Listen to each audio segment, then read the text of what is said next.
Hey cats, what's happening? It's the beginning of my video, but it's rolling in on the end of a cold day as the sun sets over there in the west. You can see we got some snow last night. Maybe an inch, just enough to make everything white and pretty. I did have to sweep the sidewalk, and but other than that, you know, it's been cold. Just been cold and chilly. But I think it's going to warm up. I think by Sunday, well, you'll be seeing this video on Sunday. It's supposed to almost be 50. So we'll see a lot of this snow will melt.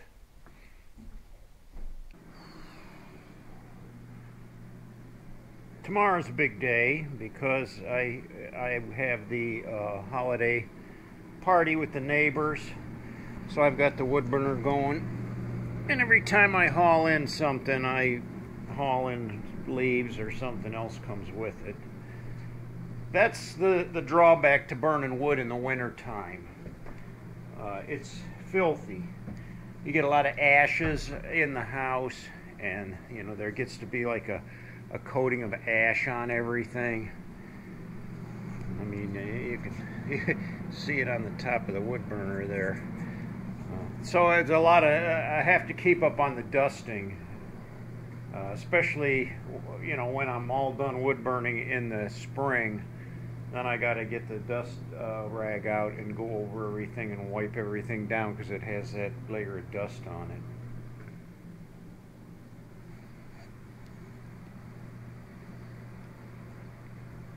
You know, as a kid, growing up as a kid, I was taught that Santa Claus would come on Christmas Day and put the presents under the tree, and then he would fill the stockings with candy and presents. Then he'd have, what, 12 reindeer pulling a sleigh that flew through the air that would land on the roof, and he'd come down the chimney. Well, that's what my parents would tell me, and I don't know if they really. The whole thing is, you know, it's a myth. You know that it's a fable, a tale, that Santa Claus doesn't really exist.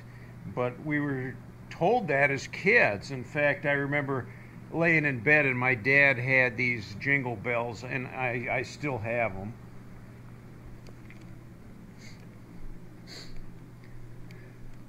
I have them hanging up here by the front door. But Dad would wait until, you know, we were all in bed and settled down, and maybe about a half hour after we were in bed, he'd go outside and he'd ring those bells real loud.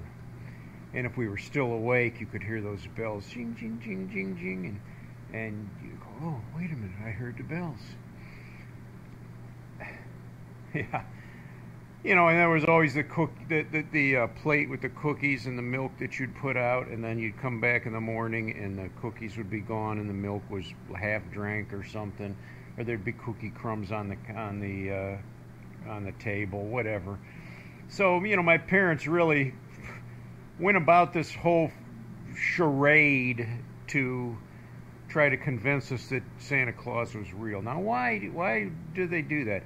You think there would be some psychological implications to that as a child when you finally learned that Santa Claus isn't real? I don't know. I don't think it really ever bothered me, because I'll tell you what, even as a kid, I'm not sure that I really totally believed it. I knew that it was Dad going out there and ringing the bells. I knew it was Mom and Dad that put the presents under the tree and filled the stockings. I did, you know, even though it said from Santa on some of the gifts, I could tell it was my mom's handwriting. So, you know, there was no fake out job there. To me, it was pretty much, yeah, okay, you know, I'll go along with it, but, you know, maybe my younger brothers believe it, but I don't. And it was just all part of the holiday spirit, I guess. But what's the real story about Santa Claus? Like, where did that come around? Well, you know, I did a little research, and I learned that St. Nicholas was actually a real person. St. Nicholas of Myra was a bishop, a Greek bishop, and a very devout Christian man back in the 3rd century during the Roman Empire. And St. Nicholas was a very kind and gentle pastor, I guess you'd call him, a minister, and very well liked. But he was known for his giving. Now back then, if you fell into debt, it was part of the culture. You know, you had to pay that debt. And one of the main ways that was done, if you had children, you could sell them into slavery. If you had a daughter, you could sell her into a prostitution, and you'd be able to pay the debt. And that was part of their culture. So St. Nicholas had a friend that he knew of that fell behind on his debt. And he was going to be forced to sell his daughter. And St. Nicholas put together a little pouch with his gold coins, and he slipped it under this guy's door, and the guy was able to pay his debts, and he didn't have to sell his daughter off. And that was a gift from St. Nicholas. And there were many other situations, I guess, from St. Nicholas where he was giving that way. He wasn't afraid to help people out or to give of himself. So, real character in the 3rd century, probably around the year 270 A.D., and well documented. So that's the real story of St. Nicholas. I guess where Santa Claus comes from, St. Nicholas, St. Nick. I'm not sure how that got twisted around over the years, or how the story got bastardized where, he has a sleigh that he ride, and maybe he did have a sleigh that he rode in, over there in Turkey, in the wintertime there was a lot of snow. But to be pulled by 12 reindeer that flew through the air, the one in the lead had a nose that lit up red, Rudolph. Or how about the story, that this fat, jolly old elf could slide down a chimney, could actually fit down a chimney with his bag of things, managed to stay clean, could eat the cookies and drink the milk and just get fatter, put the gifts under the tree that were especially just for you, and then get back up that chimney in his sleigh and go hit, 10 million other homes all over the world. Where that story came from, I don't know. Somebody twisted the story around over the years. So, like I said, I wasn't one that really totally bought the whole Santa Claus thing, but I went along with it anyways, just for the holiday spirit and for the fun of it. It's just what we did, And nowadays, there's still parents that push that on their kids and try to make their kids believe that it's real. And now they've taken it even further with the elf on the shelf. They make it look like the little elf is causing all kinds of mischief and that he's real, that he ate the cookies, that he marked up the wall with marker pen or whatever, yeah. So, the stories that parents will tell their kids and why. Why do you want to fabricate something that is untrue and try to convince your kids that it is true when it's not? I don't get it. I don't get it. I don't understand the logic behind that at all. But it is what it is, and it's very prevalent these days in more ways than one. The parents will deceive the children. Now, like I said, I don't know that anybody's ever suffered any great psychological damage from that when they realize that Santa wasn't real, and perhaps they're grown adults that still believe that Santa is real. I would hope not, but yeah. well, then you see, you got the Easter Bunny and who knows what all else. The Great Pumpkin. I don't know. But anyway, when it comes to those beliefs, those things that we should believe in, we're told that we should believe in our God up in heaven. We're told that we should trust and believe, and that He saves us, and that He gives us a place in heaven when this life is done here. I don't think Santa Claus offers that. Santa Claus doesn't offer us any kind of redemption, any kind of. He's not our Savior. He's not going to give us eternal life. Nor is the Easter Bunny. And I mean, the one thing that we can count on, though, is that our God is real. Jesus was a real person, just like Saint Nicholas was a real person, documented in his historical literature. So the Easter Bunny was fake, though. I hate to tell you. Santa Claus is fake. I hate to tell you. But anyway, that was just something that I was thinking about today, and had to do a little research on it. I think I told you guys I've been going through files, and these files here were Val's, and I've already gone through this much of them. So all these here I've already gone through and sorted, but I still have all these to go through. I have no clue what they are, but that woman saved everything.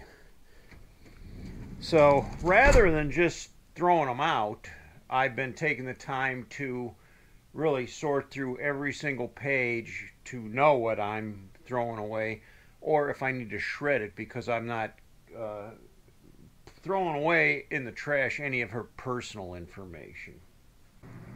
So in doing that the other day, what did I find but a document that was from her father's estate. It was a death benefit from Prudential Insurance Company, and attached to it was a check that was never cashed for over $5,000. And I thought, what in the world? Yeah, before her dad died, he had left a life insurance policy, a death benefit for Valerie, and it was like $5,200 and some dollars. But here's this check, never cashed, not signed or anything, still attached to the form. You know how you tear it off the bottom of the form and then you can take it and cash it in. And I thought, what in the world? Well, I still talk to Val's sister regularly. Val's sister and her husband did live in Lake Forest, California, but they recently moved to Tennessee near the Nashville area. So they came east. They had to get out of California, and they're very glad that they left California. They did not like California at all. But anyway, besides the story, that I contacted Val's sister, and I talked to her regularly, and I said, hey, do you know anything about this check? I said, it's from your father's estate. It's a death benefit for over $5,000. It's written out to Val, but it was dated in August 14th, 1998, 26 years ago. And she said, no, I didn't know about that. But she said, I'll tell you one thing about Val. She was very upset with her father. She was very angry with her father. I guess her father had left Val and her sister out of the will, and had willed it to a couple of their adopted children, everything. The only thing Val got was this death benefit for $5,000 some dollars. And Val was so angry that she refused to cash the check. she said, I guess she told her sister she wouldn't accept anything from her father at that point. And as silly as it is, no, it was an insurance policy. It was a benefit. It had been paid for in full, and it was yours for the taking, yours for the cashing, and it would have had no bearing on your dad. Your dad's dead and gone, so why wouldn't you cash it? And her sister said, that's just the way Val was. It's just the way she was. Ridiculousness. Anyways, I contacted the bank first, and the bank said, well, normally a check is only good for 6 months and then it's void, but I'd try calling Prudential Insurance Company and see what they say. So I called the Prudential Insurance Company, and sure enough, they were able to find the records of Valerie's father who deceased, and that the check was written to Valerie at the time, 26 years ago. But they regretted to inform me that the check was void and no longer was I able to collect on it. That account had been closed out many years ago and was voided and was no good. So, at first I was like, wow, this might be a perk. I might, here's an extra little Easter egg that Val left for me, but no, too many years have lapsed, and that account was no good. So, boo-hoo, and Val's sister said, well, what if you tried to pursue it? I said, well, I'd have to get an attorney, I'd have to take it to court. And I might even lose anyways, and would it be worth spending the money for an attorney and going through all that hassle for $5,000? Probably not. So let it go. I kind of saved it just for, interesting purposes, but I left a note on there that the check was now voided and it wasn't worth anything. So I don't know, maybe someday Val's kids will find that and be like shaking their heads going, oh, Mom, what did you do? That money could have been in their pockets too.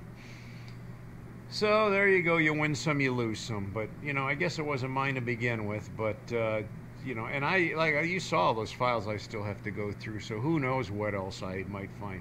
When Val passed away, she had tipped me off that she had hid money in different places in the house. And I was able to find 3 different places with either a money pouch or an envelope or something that was full of cash. And I think when all said and done, when I counted it all up, I had over $6,000 in cash that she had squirreled away for who knows what. I mean, she didn't use it. I think every time she got a paycheck, she'd put $5 or $10 in there, and I didn't know she was doing it, but after she passed away, before she passed away, she had tipped me off and said, hey, I got some money in the house, and here's where you can find it. But I did find one big substantial wad of cash in one of her purses that was stashed up in the top shelf of the closet. So, and I did go through all that stuff. I went through her coat pockets. I thought, boy, where else did she hide money at? So, yeah, and I'm not saying that I'm in a position where I'm searching out money or that I'm in dire need of money. I'm doing okay. I'm on a retirement salary, though, so I have to kind of budget carefully. So a $5,000 check would have been a perk, that would have helped me out. I might be able to go out and buy my new mower if I were to be able to cash that, but that ain't going to happen. I continue to work on my model Pontiac Firebird here, and I'm starting to get towards the end of the project, though. So you can see some of the detail in it that I've done on the back here.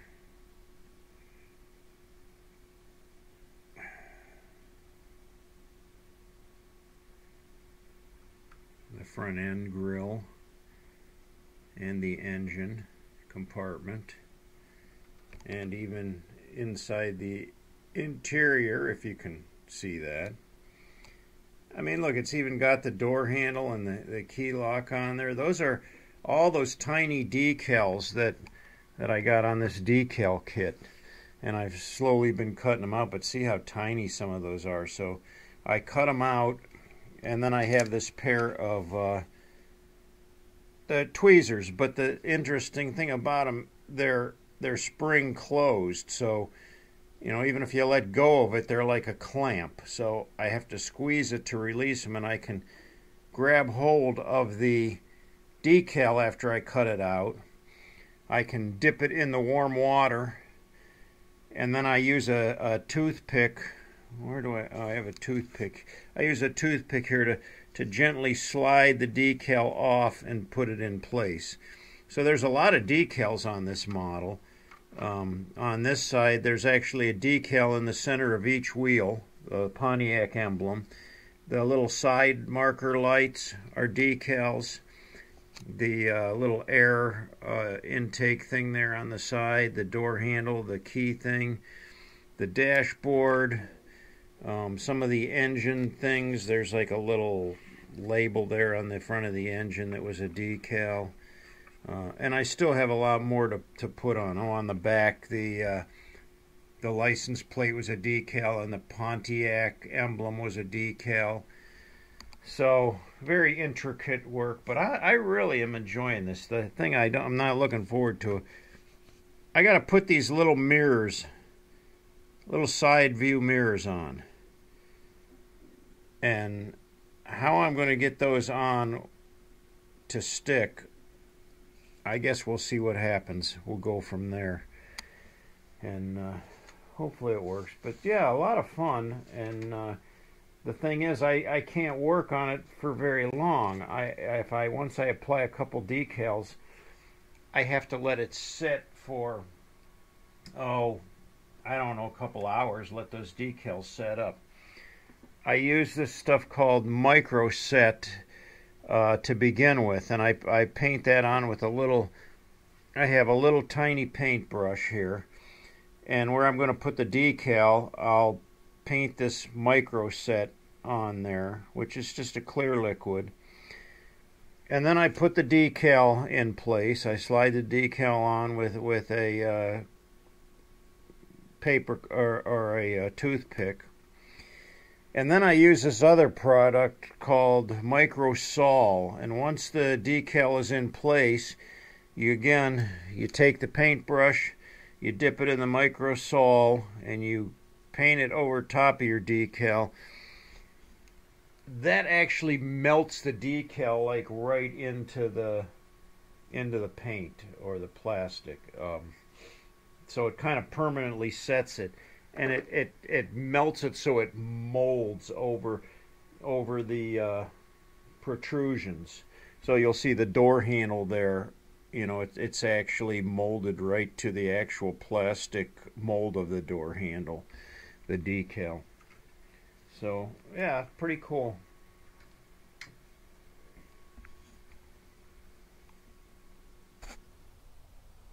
Well, cats, thanks for watching today and hanging out with me for a little while.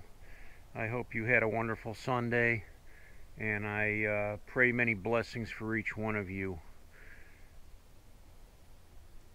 If you liked my video, give me the thumbs up. If you haven't yet, please subscribe and continue to join me on this journey. So much ends a beautiful winter day in Medina, Ohio.